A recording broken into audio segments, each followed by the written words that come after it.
పోడు వ్యవసాయము. సో పోడు వ్యవసాయము అంటే మనకు దీన్ని ఏమంటారంటే అతి పురాతన వ్యవసాయం అండి ఇది.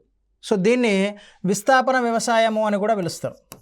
పోడు వ్యవసాయాన్ని విస్థాపన వ్యవసాయము అని చెప్పేసి కూడా పిలుస్తారు.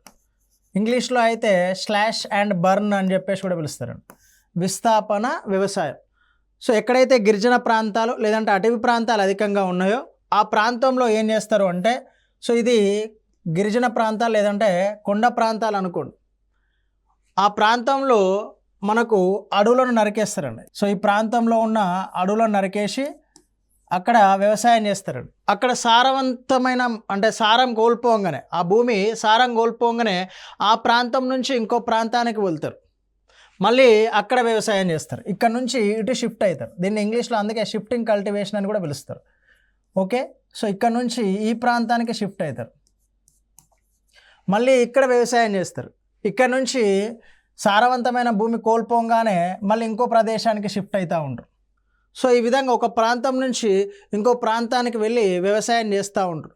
సో దాన్నే మనం విస్థాపన వ్యవసాయము లేదు అంటే ఈ పోడు వ్యవసాయము అని చెప్పేసి పిలుస్తూ ఉంటాం.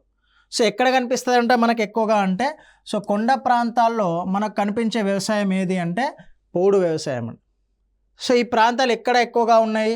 ఈశాన్య రాష్ట్రాలు అంటే అస్సాం, మేఘాలయ, రైట్, మిజోరాం, అరుణాచల్ ప్రదేశ్, ఈ రాష్ట్రాల్లో మనకు అక్కడ కనిపించే వ్యవసాయాన్ని ఏమని పిలుస్తాము అంటే జూమింగ్ అని చెప్పేసి పిలుస్తామండి.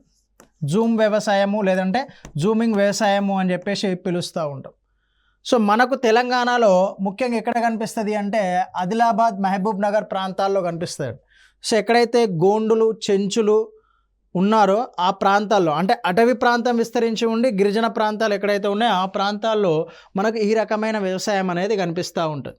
ఓకే, సో పోడు వ్యవసాయము లేదా విస్థాపన వ్యవసాయం, సో ఇవి మనకు కనిపించే ప్రాంతాలు తెలంగాణలో.